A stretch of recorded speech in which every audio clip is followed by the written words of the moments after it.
Hey guys, welcome back to my channel. ஒரு 2:30 மணி இருக்கும். அம்மா வந்து மாடியில் போய் துணி எடுத்துகிட்டு வந்தாங்க. போய் பார்த்தேன். ரொம்ப வெயில் அடிச்சுட்டே இருந்துச்சு.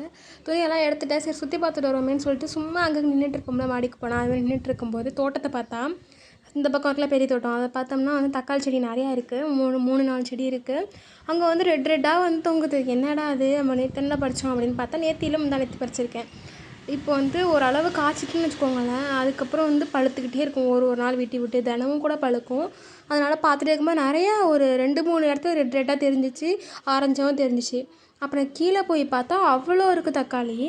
அப்புறம் வந்து முருங்கைக்காய் வந்து புதுசாக வந்து பிஞ்சு வச்சுருக்காங்க. நான் அப்டேட் கொடுக்குறேன்னு சொன்னேன், பட் கொடுக்க மறந்துட்டேன். அதனால தான் சொல்கிறேன். இது இந்த பக்கம் இருக்க மரம். சரி அவசரமாக சரி கீழே போய் பறிக்கலாம் அப்படின்னு சொல்லிட்டு நான் போயிட்டேன். சுட்டுச்சு வேறு கால். கீழே போகும்போது பார்த்தா பாவக்காயும் இருக்குது, பறிச்சுட்டு வா அப்படின்னு சொல்லிட்டு அம்மா சொன்னாங்க. அப்புறம் வந்து கொஞ்சம் தான் பாவக்காய் இருக்குது. ஏன்னா வந்து இந்த பாவக்கொடி வந்து வயசாகிட்டு, அதனால் வந்து அவ்வளோதான் ஈல்டு முடிஞ்சிச்சு. இது வரைக்கும் நீங்கள் வந்து ட்வின்ஸ் பாவக்காய் வந்து பார்த்துருக்கீங்களா? நான் வந்து ஃபஸ்ட் டைம் வந்து பார்க்குறேன். ஆல்ரெடி வந்து இது குட்டியாக இருக்கும்போதே ஃபோட்டோ எடுக்கணும்னு நினச்சிட்டே இருந்தேன். பட் ஒரு 1.5 வீக்ஸாக நான் வந்து கொஞ்சம் பிஸியாகவே இருக்கேன். எக்ஸாம்ஸ்லாம் போயிட்டுருக்கு. இன்னும் எக்ஸாம் முடியல.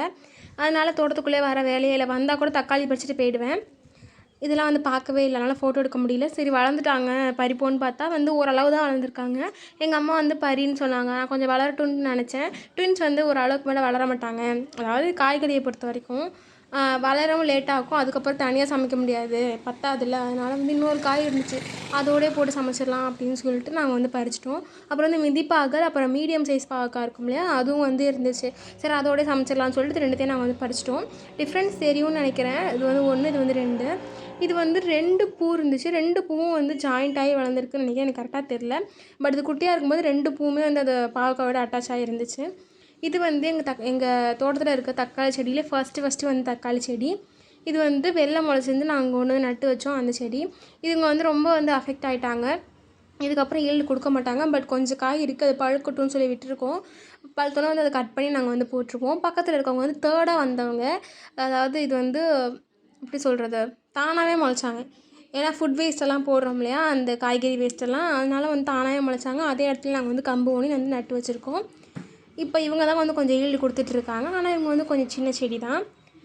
அங்கேருந்து பார்க்கும்போது ஒரு மாதிரி ஆரஞ்சு கலர்லாம் தெரிஞ்சிச்சு, கீழே உள்ளதெல்லாம் தெரில. பார்த்தா அடியில் தரையில் தொட்டுக்கிட்டு வந்து ஒரு தக்காளி எவ்வளோ ரெட்டாக இருக்குன்னு பாருங்கள். நான் பறித்து காய்ச்சேன். ஆக்சுவலி இது வரைக்கும் நாங்கள் இவ்வளோ ரெட்டாக தக்காளி பறித்ததே கிடையாது. நீங்களே பாருங்கள், கடையில் வாங்குற மாரி இருக்குது. நல்ல ஒரு ரெட்டு கலரு. இது வந்து புளிப்பாகவும் இருக்கும், ஓரளவுக்கு புளிப்பாகவும் இருக்கும். இது வந்து நாட்டு தக்காளி கிடையாது, ஆந்திரா தக்காளியாக. எங்கள் வீட்டில் வாங்குகிற தக்காளியோட விதை தான் இது. அப்படியே வந்து ஃபுட் வேஸ்ட்டோட போடும்போது வந்து தானாக முளைச்சது தான். நாங்கள் வந்து தனியாக பிளான்ட்லாம் பண்ணலை. முடிஞ்சால் நாட்டு தக்காளி வந்து நெக்ஸ்ட் டைம் வந்து வளர்க்கலாம்.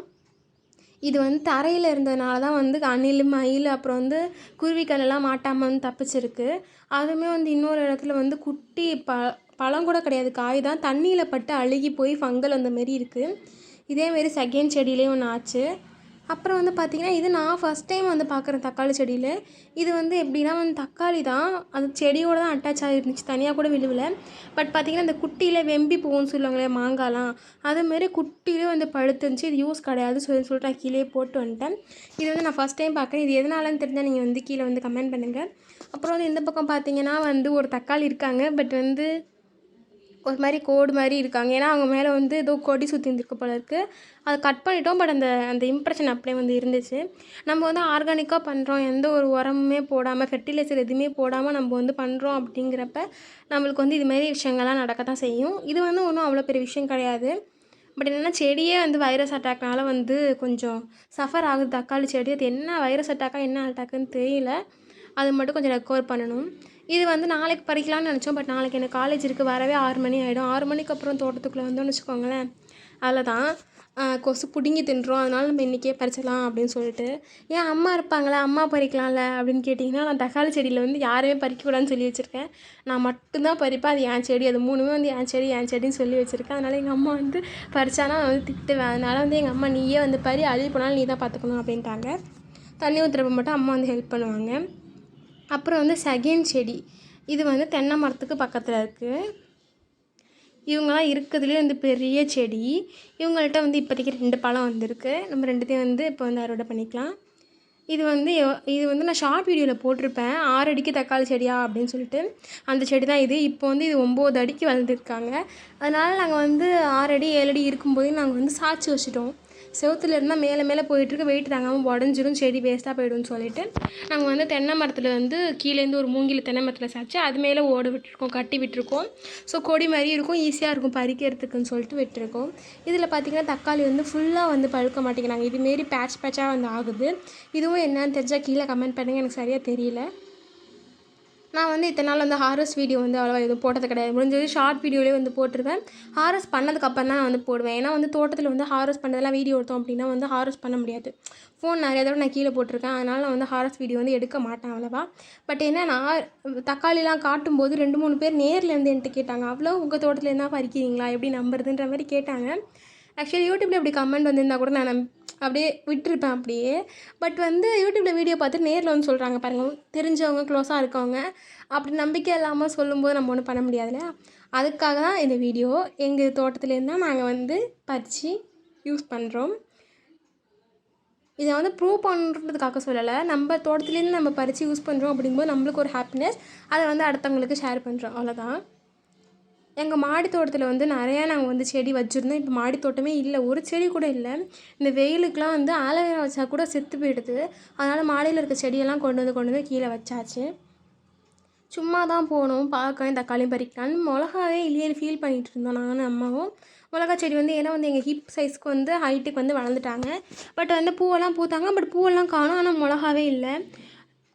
செடியை கொஞ்சம் சாய்ச்சி பார்த்தா அவ்வளோ மிளகா இருக்குது கீழே, அப்படியே ஊசி ஊசியாக தொங்குது, அவ்வளோ அழகாக இருந்துச்சு பார்க்குறதுக்கு. அப்புறம் பறிக்காமல் வர முடியல, ஏன்னா வந்து அதிலே 2-3 இது பழுத்த மாதிரி ஆகிட்டு. சரி பறிச்சிடுவோம் ஒரே தடையா அப்படின்னு சொல்லிட்டு பறிச்சிட்டு இருந்தேன். இப்போ வந்து 4 செடி வந்து புதுச்செடி, அந்த புதுச்செடி எல்லாமே வந்து காய்க்கிற ஸ்டேஜுக்கு வந்துட்டாங்க. அந்த 4 செடியிலேருந்து தான் நமக்கு வந்து இன்றைக்கி வந்து அறுவடை பண்ணிகிட்டு இருக்கோம். ஆல்ரெடி 2 செடி வந்து பழைய செடி வந்து இருக்காங்க. அவங்க வந்து இலை சுருட்டல்னு சொல்லுவாங்களே, லீஃப் கர்லி டிசீஸ், அது வந்ததுனால வந்து கொஞ்சம் வந்து சஃபர் ஆகிட்டுருக்காங்க. இது வந்து ஒரு ஆலோவேரா செடி. எங்கள் வீட்டில் வந்து ஆலோவேரா செடி ஒரு லெவலுக்கு மேலே வளராது. ஃபஸ்ட் டைம் வந்து ரொம்ப பெருசாக வளர்ந்த ஆலோவேரா செடினா இது தான். பட் எங்கள் அம்மா என்கிட்ட பேசிக்கிட்டே வந்து என்ன பண்ணிட்டாங்க, கட் பண்ணுறேன்னு சொல்லிட்டு வேரோட உடச்சிட்டாங்க அப்படியே. அதை வந்து ஃபுல்லாக வேரோடு எடுத்துடலாம் அப்படின்னு எங்கள் அம்மா சொன்னாங்க. பட் நான் அப்படியே விடுங்க அப்படின்னு சொன்னதுனால அதை சுற்றி இப்போ 4 பேபி ஆலோவேரா வந்து வளர்ந்துருக்காங்க. அந்த 4ம் ஒரு அளவு வளர்ந்ததுக்கப்புறம் நம்ம வந்து எடுத்து வேறு இடத்துல வந்து பிளான் பண்ணிக்கலாம். நான் பண்ணதுலேயும் ஒரு நல்ல விஷயம் நடந்திருக்கு.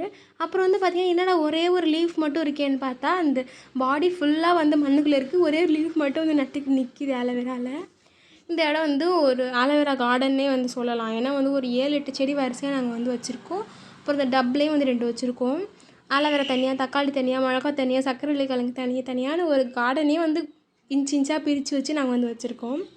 இப்போது வந்து இது 2 தான் இருக்கிறதுலே மிளகா செடியிலே வந்து பெருசு. இப்போ பாருங்கள், கையில் 3 மிளகா தான் இருக்குது. பட் பறிக்க எவ்வளோ வந்துக்கிட்டே இருக்குன்னு நீங்களே பாருங்கள். ஆக்சுவலி நாங்களே இவ்வளோ எக்ஸ்பெக்ட் பண்ணவே இல்லை. கீழே அவ்வளோ மிளகா இருக்குது. மிளகாவும் பாவக்காயும் பறிக்கிறது ரொம்ப கஷ்டம் என்னை பொறுத்த வரைக்கும். ஏன்னா தக்காளிலாம் பார்த்தோன்னே தெரியுது, மாடிலேருந்து பார்த்தோன்னே இவ்வளோ கலராக தெரிஞ்சிச்சு, நீங்கள் பார்த்தீங்கன்னு நினைக்கிறேன். பட் வந்து இதெல்லாம் வந்து பாவக்காய், மிதி பாவக்காய்லாம் பறிக்கங்காட்டியும் உயிராக போயிடும். அதேமாரி தான் இதுவும். கொஞ்சம் தான் செடி இருக்குது, கொஞ்சம் தான் கொடி இருக்குது. பட் பறிக்க வந்து ரொம்ப கஷ்டமாக இருக்குது. ஆக்சுவலி நான் வீடியோவில் பார்த்து தான் பறிச்சிட்டு இருக்கேன். ஏன் அப்படின்னா வந்து மிளகா வந்து வெயிலில் பட்டால் ஷைனிங்காக இருக்கும் இல்லையா, அது வந்து நேரில் வந்து அவ்வளோவா தெரியலை. வீடியோவில் பார்த்தா நல்லா பளபளன்னு தெரிஞ்சிச்சு. அதை பார்த்து தான் நான் வந்து பறிச்சிட்டு இருந்தேன். எங்கள் அம்மா கேட்குறாங்க, மிளகாவே இல்லைன்னு நினச்சிட்டு வந்து எப்படி பாப்பா இவ்வளோ மிளகா இருக்குது அப்படின்னு சொல்லிட்டு. அவங்கவுங்க ஸ்டேஜ் வந்ததுக்கப்புறம் அவங்கவுங்க வேலையை வந்து கரெக்டாக பார்க்குறாங்க. இப்போ வந்து எங்கள் தோட்டத்தில் வந்து மிதிப்பாகல் கொடி வந்து கட் பண்ணி விட்டுட்டோம். ஏன்னா அங்கே வந்து மீன் வேலைன்னு சொல்லுவாங்களே, அது மாதிரி தான் நாங்கள் வந்து போட்டிருந்தோம். அதில் வந்து ஏறி அந்த வழை வந்து சாஞ்சிடுது. ஸோ நாங்கள் வந்து அதை வந்து கட் பண்ணி வந்து எடுத்துட்டோம் மிதிப்பாகல். ஸோ இப்போ மிதிப்பாகலே வந்து இல்லை. இந்த இது இருக்கு இல்லையா, மிளகாய் செடி, ஒரு 4-5 மிளகாய் செடி, 6 மிளகாய் செடி இருக்குது மொத்தமாக பஞ்சாக இருக்குது. அந்த இடம் வந்து எதுக்கு, ஆலோவேராவுக்கு பக்கத்தில் வந்து வச்சுருக்கோம். நாங்கள் ஆலோவேரா கார்டனுக்கு பக்கத்தில் வச்சுருக்கோம். இது எல்லாமே வந்து ரொம்ப குட்டி பிளேஸ் தான். பட் நான் ஏன் கார்டன்னு ஸ்பெசிஃபை பண்ணுறேன் அப்படின்னா, அந்த இடத்துல அது மட்டும்தான் இருக்கும், அப்போ தான் வந்து நல்லாயிருக்கும். பட் தக்காளி மட்டும் கண்டமேனிக்கு எங்கே வேணாலும் முளைக்கிது. அதை எடுத்து பிளான் பண்ணால் வந்து எங்களுக்கு பொழைக்க மாட்டேங்குது. அதனால வந்து நாங்கள் வந்து அப்படியே வந்து அந்த இடத்துலே வளர விட்டுருவோம். மாற்றி டேரெக்ஷன் மட்டும் மாற்றி கட்டி அந்த சப்போர்ட் மட்டும் குச்சி கொடுத்து அப்படியே வந்து வளர விட்டுருவோம், அவ்வளோதான். அப்புறம் பார்த்திங்கன்னா, எங்கள் கார்டனை பொறுத்த வரைக்கும் வந்து ஒரு சைடு வந்து நல்லாவே வந்து ஈரமாக இருக்கும். இன்னொரு பக்கம் அப்படியே ஆப்போசிட்டாக வந்து ட்ரையாக இருக்கும். அந்த ட்ரையாக இருக்க இடத்துல முருங்கை மரமும் சுண்டைக்காய் மட்டும்தான் இருக்கும். வேறு எந்த செடியுமே வந்து முளைக்காது. இது வந்து தக்காளி வந்து கீழேருந்து எடுக்கும்போது அழகாக இருந்துச்சுன்னு சொல்லிட்டு எடுக்க ட்ரை பண்ண மிளகாய்க்கும். பட் இதில் வந்து இலை அதிகமாக இருக்கிறதுனால வந்து அவ்வளோவா நல்லா இல்லை. பட் மிளகாலாம் பறிச்சாச்சு. இது வந்து சக்கரவள்ளி கிழங்கு. எங்கள் அம்மா வந்து தேடிகிட்டு இருக்காங்க. இந்த இலை இல்லாத இடத்துலலாம் நாங்கள் வந்து கிழங்கு வந்து அறுவடை பண்ணிட்டோம். அது நெக்ஸ்ட் வீடியோவில் வந்து காட்டுறேன்.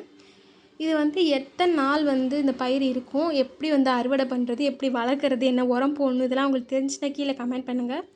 சக்கரவள்ளி கிழங்கு பக்கத்துலேயே வந்து ரோஜா செடி இருக்குது. இது வந்து பார்க்க ஸ்பீக்கர் மாரி இருந்துச்சு. சின்ன வயசுலேயே தங்கச்சிக்கு வந்து கொண்டையில் வச்சு விடுவாங்க. செண்டு போட்டு வைப்பாங்களே தென்னை மரம் மாரி பூ, அதுமாரி வந்து ஞாபகம் வந்துச்சு. இதான் இன்றைக்கான அறுவடை. தேங்க்ஸ் ஃபார் வாட்சிங். பாய்.